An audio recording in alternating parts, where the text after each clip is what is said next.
High আমার প্রিয় ছাত্রছাত্রী, এখন আমি আলোচনা করতে চলেছি ক্যালকাটা ইউনিভার্সিটির আন্ডারে যারা পড়াশোনা করছে সেকেন্ড সেমিস্টার স্টুডেন্টদের জন্য অর্থাৎ AEC ইংলিশ যাদের রয়েছে তাদের জন্য। তো আমি লুসি গ্রে অলরেডি এটার প্রথম পার্টটা পড়িয়ে দিয়েছি। আজকে পুরো কবিতাটাই বলে দেবো, আর তার সঙ্গে পুরো একটা ভালো করে বাংলা সার সংক্ষেপ টাইপেরও বলে দেবো যাতে কোনো অসুবিধা না হয়। তো চলো শুরু করি। দেখো কি বলছে, এই মন পর্যন্ত আগের দিনে পড়িয়েছিলাম। তো লুসি তার মাকে খোঁজার জন্য, দেখো এখানে খুঁজতে যাবে তার মাকে, অর্থাৎ তার মাকে নিয়ে আসার জন্য তার বাবা তাকে বলেছে। তো এরপরে কি দেখো কি হচ্ছে না, at this the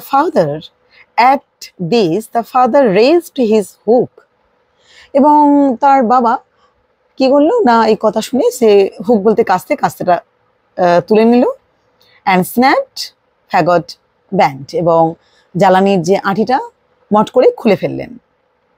he পাইল্ড his work, এবং সে তার কাজে মন দিলে, সে যেমন কাজ করছিলেন কাজ করতে লাগলেন তার বাবা।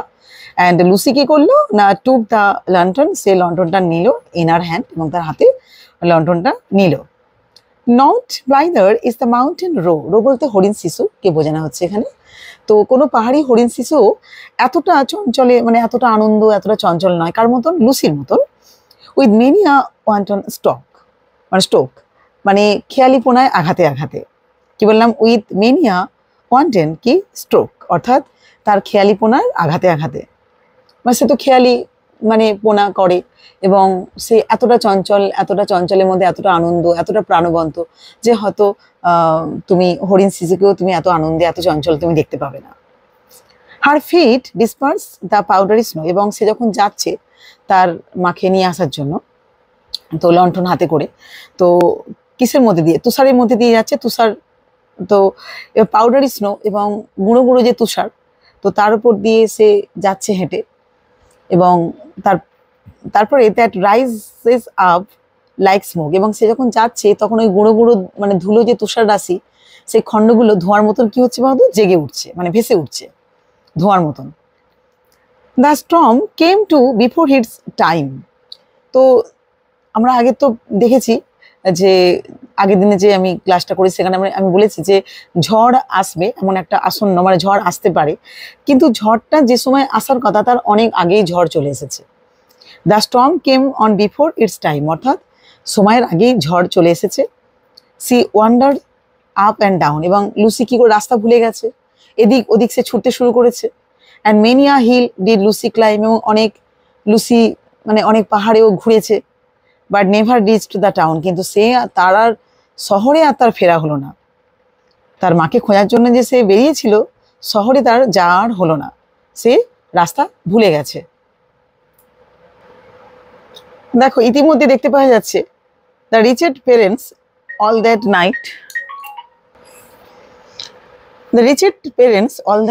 নাইট, এবং ইতিমধ্যে তার মা হয়তো চলে এসেছে, দেখাচ্ছে যেটা যে তার হতভাগ্য বাবা মা কি করছে না, সারা রাত ধরে went shouting far and wide, এবং মানে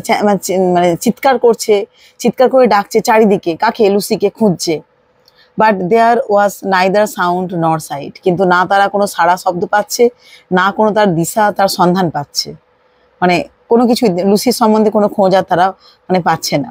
to serve them for a guide, এবং কেউ দেখালেও না তার দিশা, অর্থাৎ লুসি কোথায় যেতে পারে কোনো সন্ধান কেউ সেটা মানে বললেও না।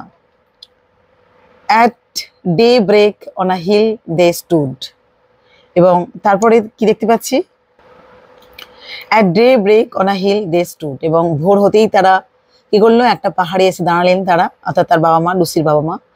That overlooked the moor, অর্থাৎ যেখান থেকে ওই পতিত ভূমি মানে দেখা যাচ্ছিল। And then they saw the bridge of wood, এবং ঠিক তখনই তারা দেখতে পেল একটা কাঠের সেতু দেখতে পেল। আর ফারলং বলতে 201 মিটারকে বোঝানো হয়, ফ্রম দেয়ার ডোর, অর্থাৎ তাদের বাড়ি থেকে আর কি 1 ফালং দূরে। দে ওয়েভ, তখন তারা মানে চোখের জল মধ্যে কাঁদছিল। অ্যান্ড টার্নিং হোমওয়ার্ড, এবং ক্রাইড, এবং আর বাড়ির দিকে ফিরে কেঁদে বললেন, কি বললেন, when in the snow in heaven we all shall meet, এবং স্বর্গে আমাদের দেখা হবে। When in the snow the mother spied, এরপরেই তার মা ওই তুষারের মাঝে দেখতে পেলেন কি, the print of Lucy's feet, লুসির পায়ের যে ছাপ দেখতে পেলেন। ঠিক আছে, এরপরে নেক্সট দেখো, then downwards from the steep hill's edge, তারপর খাড়া পাহাড়ের প্রান্ত বেয়ে they tracked the footmarks small, এবং তারা ছোট্ট পায়ের চিহ্ন ধরে এগিয়ে গেলেন। And and through the broken hawthorn hedge, এবং তারপরে ভাঙা ঝোপের মধ্যে দিয়ে, হথর্ন অর্থাৎ ঝোপের মধ্যে দিয়ে তারা, and by the long stone wall, অর্থাৎ তারপরে দীর্ঘ পাথুরে পাঁচিলে পাশ দিয়ে তারা এগিয়ে গেলেন। And then an open field they cross, তারপরে তারা একটা ফাঁকা মাঠ আর কি পেরোলেন। The marks were still the same, অর্থাৎ তখনও তারা ওই পায়ের ছাপটা কিন্তু তারা তখনও দেখতে পাচ্ছিল। দে ট্র্যাক দেম অন নর এভার লস্ট, এবং তারপরে সেই চিহ্নগুলো ধরে এগিয়ে গেলেন, কখনো সেই চিহ্ন না হারিয়ে, মানে চিহ্নটা ধরেই আর কি এগিয়ে গেলেন। অ্যান্ড টু দ্য ব্রিজ দে কেম, এবং তারপরে তারা সেতুটার কাছেই তারা একদম চলে এলেন। দে ফলোড ফ্রম দ্য স্নোই ব্যাঙ্ক, তারপর তুষার ঢাকা যে চড়া, সেই চড়া থেকে তারা মানে সেটাকে অনুসরণ করলেন। Those footmarks one by one, তারপরে একের পর এক সেই পায়ের যে চিহ্নটা, into the middle of the হচ্ছে প্ল্যাঙ্ক, মানে পাটাতনকে বোঝানো হচ্ছে, একেবারে কাঠের পাটাতনের মাঝখানে এলেন। And further there were none, তারপরে কিন্তু আর কোনো চিহ্ন কিন্তু পেল না। Yet some maintain that to this day, মানে তবুও কেউ কেউ আজও মনে করে, কি মনে করে না, she is a living child, সে এখনো হয়তো মানে বেঁচে রয়েছে, প্রকৃতির মধ্যে হয়তো অমর, সে এক শিশু। That you may see sweet Lucy Gray, এবং হয়তো তুমিও ওই মিষ্টি লুসি গ্রেকে দেখতে হয়তো পাবে। আপন দ্য লোনসাম ওয়াইল্ড, কোথায় তুমি দেখতে পাবে? ওই নির্জন পতিত ভূমিতে দেখতে পাবে। Over rough and smooth she trips along, তারপরে কি না, বন্ধুর ভূমিতে বা বন্ধুর সমতলে সে কেবল কি করে না, ঘুরে বেড়ায়। অ্যান্ড নেভার লুকস বিহাইন্ড, সে চায় না কখনো পেছনে ফিরে। And sings a solitary song, সে কেবল নিঃসঙ্গ মানে গান গেয়ে যায়। That whistles in the wind, এবং আজও যা বাতাসে বাতাসে ভেসে বেড়ায়। তো এখানে লুসি গ্রে কে কেন্দ্র করে কবি কি বলতে চেয়েছে, আমরা কি বুঝলাম? দেখো কি বলছে না, লুসি তুষারবৃত পথে তার মাকে ঘরে নিয়ে আসার জন্য ঝড়ের মধ্যে বেরিয়ে পড়ল, কিন্তু সে আর বাড়ি ফিরল না। তার বাবা মা সারা রাত ধরে, তার মা হয়তো ইতিমধ্যে চলে এসেছে, তার বাবা মা তাকে সারা রাত ধরে ওই পতিতভূমি সর্বত্র সব জায়গায় মানে খুঁজলেন। ভোরবেলা তারা একটা সেতুর কাছেও এলেন, তার পায়ের চিহ্ন ধরে, পায়ের চিহ্ন অনুসরণ করতে করতে তারা সেতুটার পাটাতনের মাঝখানে এসে পড়লেন, কিন্তু সেখানে আর তারা তারপর থেকে আর চিহ্ন পেল না। তারা হতভাগ্য বাবা মা ভাবলেন তাদের আদরের ওই মিষ্টি লুসি হয়তো আর পৃথিবীতে বেঁচে নেই। তো এইভাবে লুসি গ্রে মানে প্রকৃতির কিন্তু এক সহজ সরল এক মিষ্টি এক মেয়ে, কিন্তু কবির দৃষ্টিতে প্রকৃতি তার একমাত্র সঙ্গী, সে প্রকৃতিরও একটা অংশ।